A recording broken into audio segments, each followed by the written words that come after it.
Les damos la bienvenida a un nuevo episodio de Nosotras, un programa feminista de televisión mexiquense. Yo soy Julia Didrikson y hoy me complace presentar a una gran amiga y periodista, Arantxa García. ¿Cómo estás? Ay, pues muy contenta de poder acompañarte. Está precioso este espacio. Muchas gracias. Me siento muy feliz de lo que has construido en los medios, Julia. Gracias. Gracias. Y es que Arantxa y yo trabajamos hace unos 4 o 5 años juntas en la radio y Arantxa es mi gran maestra en cuestión de comunicación. Les voy a contar un poquito quién es ella. Es periodista multidisciplinaria cuya trayectoria se ha caracterizado por desarrollar proyectos de investigación, divulgación y producción cultural en distintos formatos narrativos, entre ellos reportajes, podcast, contenido digital, un audiolibro y programas de televisión. Además, déjenme decirles que tenemos aquí sentada a una de las pioneras en TikTok en hacer contenido periodístico, feminista, político. Su proyecto se llama Es para mi tarea y si todavía no la siguen en Instagram o TikTok, es la hora porque hace reportajes sobre temas muy interesantes, pero además de una forma muy amable para que todos y todas entendamos. Así que, Ara, gracias por esa presentación tan bonita. Feliz. Yo te quiero mucho, amiga. Estoy muy feliz de compartir este espacio. Y juntas pensamos en que podría ser buena idea, en que sería buena idea hablar sobre lo que los feminismos han logrado, porque han logrado muchísimo, y a veces los valores y las nociones que tenemos sobre igualdad, equidad, no violencia, las damos por sentadas, que ahí están, pero en realidad tienen toda una historia de lucha, y hoy queremos comentar algunos aspectos para visibilizar que el movimiento feminista ha sido importantísimo para la construcción de una nueva sociedad, y para destacar estos elementos importantísimos en la vida de las mujeres y de las diversidades sexogenéricas. Así que enumeramos algunos aspectos importantes. Empecemos con el principal de todos, que muchas jóvenes dan por sentado, pero que nuestras abuelas no lo vivieron. ¿Cuál? El derecho al voto. El derecho al voto. Yo dije, ¿cuál puede ser el derecho al poder divorciarnos? No, la mayoría de los derechos no lo vivieron nuestras abuelas. Puedes estar aquí, ir a la escuela, usar pantalón, ¿no? Usar pantalón, algo tan básico como usar pantalón, como poder separarte de tu pareja. Exacto. Pero poder, bueno, no sé si eso se pueda decir aquí, si no le cortan, poder fumar, las mujeres no podían fumar. Pues tiene problemas a la salud y lo que sea, ¿no? Pero desde ahí, desde ese marco de enunciación estamos hablando cuando hablamos de los derechos, ¿no? Total, un número inexplicable de situaciones que las mujeres no podían acceder. El derecho al voto en las mujeres se reconoció hasta 1953, pero en realidad fue hasta 1955, Exacto. donde pudieron votar en unas elecciones de diputación a nivel federal. Y ahí es importante decir, o sea, que no, la historia del voto de las mujeres o la historia de la participación política de las mujeres no se enmarca en el 55, no se enmarca, o sea, es una lucha de años, claro. ¿no? Desde, bueno, en 1935 ya existía el Frente Único Pro Derechos de las Mujeres, y esta es una historia que a mí me gusta mucho porque nos habla del poder de la colectividad. Fue un grupo de mujeres que reunió a 800 agrupaciones femeninas de todo el país, pero vamos a contextualizarnos, ¿no? O sea, esto fue antes, unos años después de la independencia de México. Okay. Estamos hablando de ese momento histórico, donde las mujeres tenían un rol, pues el rol de la casa, del hogar, por supuesto que siempre hubo, porque las hubo, las existen y las seguirán existiendo mujeres revolucionarias, ¿no? Así es. Y estas mujeres de diversas ideologías, o sea, eso también es importante, había ideologías no solamente de izquierda, no solamente de derecha, sino de diversas ideologías, pero que tenían un objetivo en común, y ese objetivo era que querían, desde 1935, poder votar. Y ahora suena fácil decir, vamos a reunir 800 personas. Suena fácil porque tenemos redes sociales, ¿no? No había redes sociales, o sea, se comunicaban por cartas y de distintos estados, y eran maestras, y eso es algo que hay que reconocer. Eran maestras rurales y muchas de ellas campesinas, y por ellas es que tenemos el derecho al voto, no por las grandes académicas, que sí, también, o sea, claro, pero fueron las maestras quienes pusieron eso ahí, quienes pusieron el cuerpo, quienes movilizaron, ¿no? Sí, desde feminismos críticos siempre decimos que son las trabajadoras las que han hecho los logros importantes. También, por ejemplo, la conmemoración del 8 de marzo fueron las trabajadoras, las socialistas, las que pudieron poner el nombre del Día Internacional de las Mujeres. Y ahí decir, o sea, que obviamos, pero muchas mujeres estuvieron encarceladas injustamente por defender el derecho, ya no digo al voto, el derecho a la ciudadanía, a ser ciudadanas mexicanas de este país, ¿no? Tenemos a algunas periodistas como Dolores Jiménez y Muro, María Belén Gutiérrez, ¿no? Fundadoras de periódicos, fundadoras de revistas que hablaban sobre los derechos de las mujeres. Entonces también reconocer eso, no es una concesión del Estado el que hoy haya mujeres en puestos de poder, el que hoy tengamos una mujer presidenta, el que hoy podamos votar. No, el Estado no dijo, ay, felicidades, que voten las mujeres. No, es una lucha histórica que costó muertes, que costó vidas, y vidas no me refiero a la vida misma, sino al abandono que se da de pronto por dedicarte a una lucha social, ¿no? Como puede ser el voto. Y lo mismo lo podemos decir de la lucha histórica por la despenalización del aborto. Claro. El aborto en Ciudad de México se despenalizó hasta el 2007 y tuvieron que pasar más de 13, 14 años para que se despenalizara en otro estado, que fue Oaxaca. Y todavía tenemos estados en los que el aborto no es legal y también son luchas, de hecho, que quiero mencionar que la mamá de Ara y mi mamá también han formado parte de estas luchas por nuestro derecho a decidir. Y en 23 entidades de la República ya las mujeres pueden acceder a abortos, tienen que tener el derecho a acceder en hospitales públicos. Pero hay estos estados en donde todavía no es legal, que es Aguascalientes, Guanajuato y Querétaro, donde casualmente gobierna la derecha, el PAN. ¿Por qué? No, claro, o sea, porque tampoco podemos olvidarnos que históricamente quienes han sido los partidos, pero no por partidos, sino por valores. ¿Qué valores políticos formaron ciertas agrupaciones políticas mexicanas, ¿no? Y esos valores es el valor de estar en contra de los derechos humanos, ¿no? O estar en contra de la decisión de las mujeres. Y ahorita lo estamos enmarcando mucho en mujeres, pero claro que también existen otras identidades que se pueden embarazar, como las personas trans, entonces muchísimo menos, ¿no? Y sí hay que poner el foco ahí, porque también ahora se han querido colgar la bandera de los movimientos sociales, del feminismo, y históricamente ustedes nos han excluido de eso, ustedes nos han negado esos derechos, o sea, y no vamos a olvidar quiénes fueron quienes votaron en contra de que no tuviéramos el derecho al aborto, ¿no?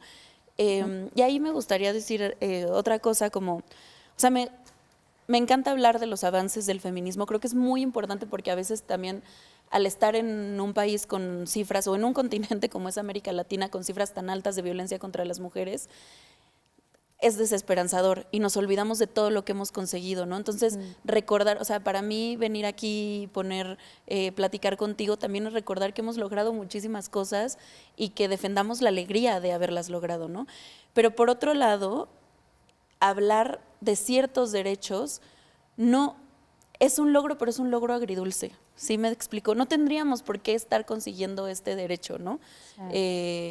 O no sé, hay otros muchos, como la ley de violencia contra las mujeres, la alerta de género, la ley de feminicidios, ¿no? La tipificación del feminicidio, que también se da en el contexto del 2007 con la ley general de violencia de género, de violencia contra las mujeres. Pienso yo, es que el verdadero logro es que no haya violencia, ¿no? Exacto. Pero por otro, o sea, y esto se enmarca en una contradicción a veces, ¿no? Como en un mar donde confluyen muchas cosas, ¿no? Por otro lado, hay, por ejemplo, la Fiscalía de Delitos especializada en feminicidio fue una petición de las madres víctimas de feminicidio, específicamente de Araceli, ¿no? De la madre de Lesbi, una estudiante de la UNAM que fue asesinada a manos de la violencia feminicida. Entonces, eso confluye. Ojalá no tuviéramos una fiscalía. Para mí eso no representa un avance. Ojalá no tuviéramos ningún caso, ¿no? Pero por otro lado también fue una exigencia de las familias. Exacto. Entonces, Entiendo perfecto esa sensación agridulce, pero qué importante que en la televisión pública podamos hablar de esto y reconocer que si hoy tenemos más avance en cuestión de derechos humanos ha sido por una larga trayectoria de la lucha feminista y también de otras luchas paralelas que han acompañado la lucha de las mujeres. Todavía nos toca hablar sobre la visibilización de la violencia de género como un problema público, dejar de ver que lo que pasa en casa se queda en casa, sino que lo personal también es un asunto político que que el Estado tiene que intervenir para que podamos estar más seguras. Pero todo eso lo vamos a seguir hablando después de esta pausa.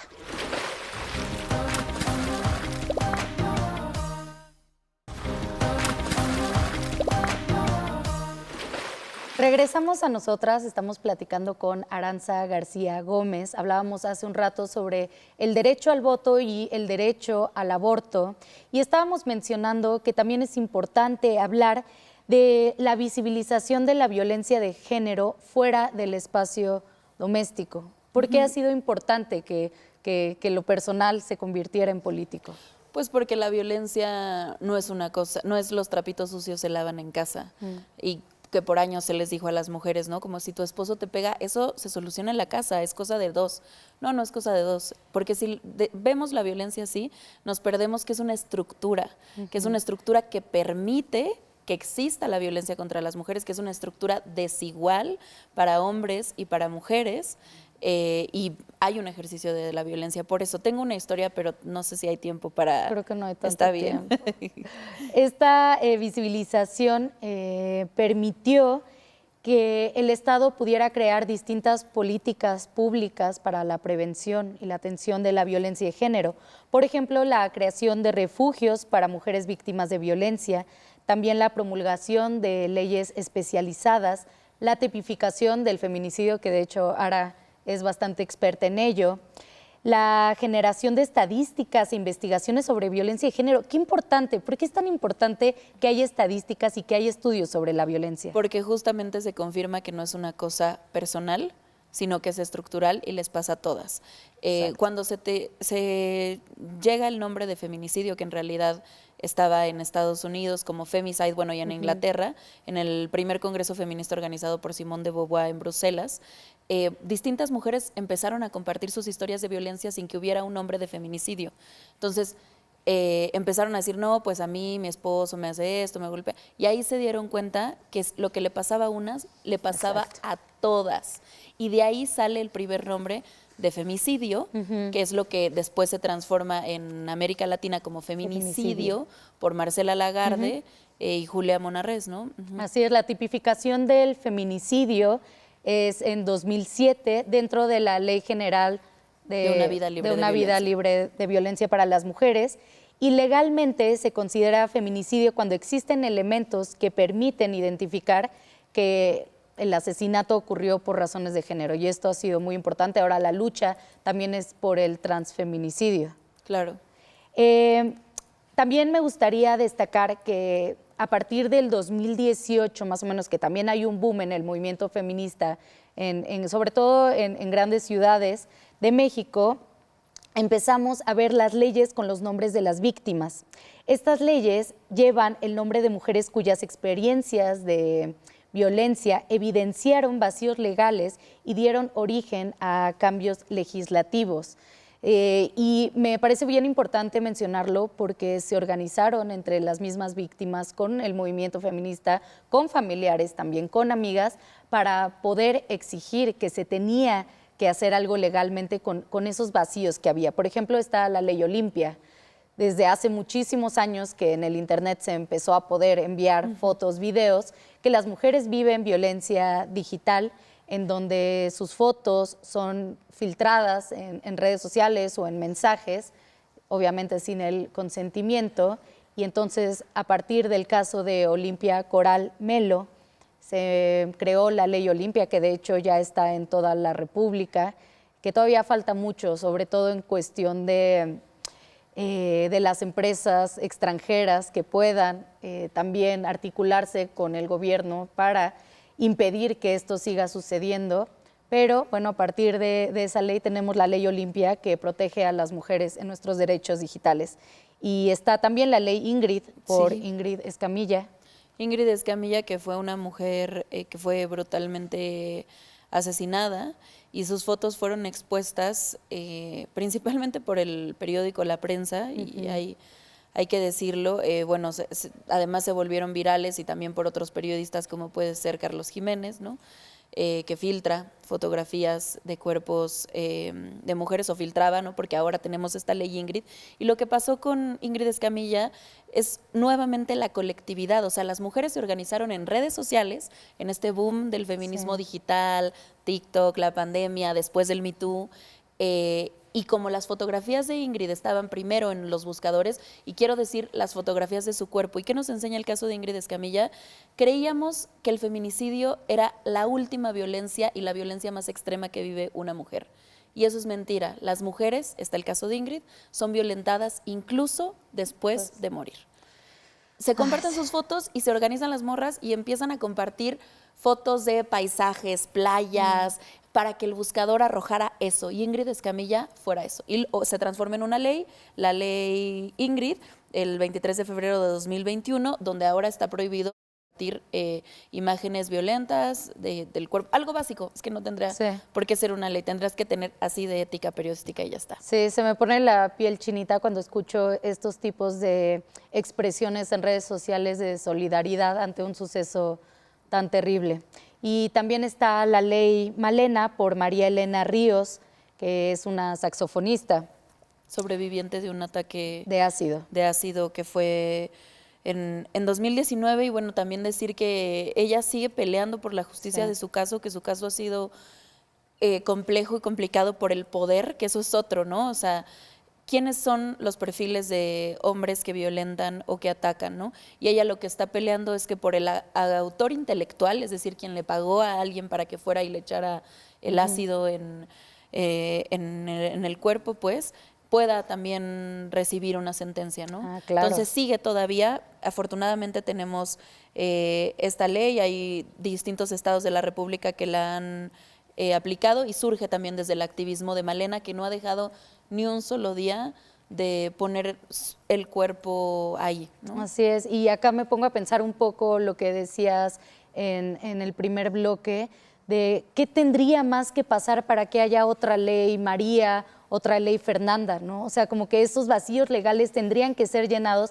antes de que ocurriera extremos de violencia, como lo estamos viendo. Y también me gustaría preguntarte sobre el reconocimiento legal de la identidad de género, porque ha sido también un logro muy importante, a pesar de que sabemos que hay feminismos antiderechos y que hay feminismos transfóbicos. Es un gran derecho para el movimiento feminista, para el movimiento de la diversidad sexogenérica, el que una persona pueda modificar sus documentos con la identidad con la que se siente identificada. Claro, es un gran derecho, ¿no? O sea, yo lo diría así, no solamente para el movimiento feminista, así como el derecho al voto no solamente es un gran derecho para el movimiento feminista, sino en general, ¿no? Para toda la ciudadanía. Y simple y sencillamente, pues porque existen las personas trans. Exacto. Y porque tienen que tener la misma, el mismo derecho que tenemos todos de tener un documento que diga quiénes somos. Y acompañado de eso, porque a veces pensamos que solamente es el documento, no, acompañado de eso tiene que haber una sensibilización y un reconocimiento cultural de que las personas trans existen, de que tenemos que saber cómo tratarlas, cómo nombrarlas. Yo sé que todavía no del todo se sabe, ¿no? Pero no por no saber cómo frenar eso, ¿no? Como, no, aquí no hay personas trans, seguramente sí. Y si no tienes en tu círculo, pregúntate por qué, porque las personas trans están en todos lados.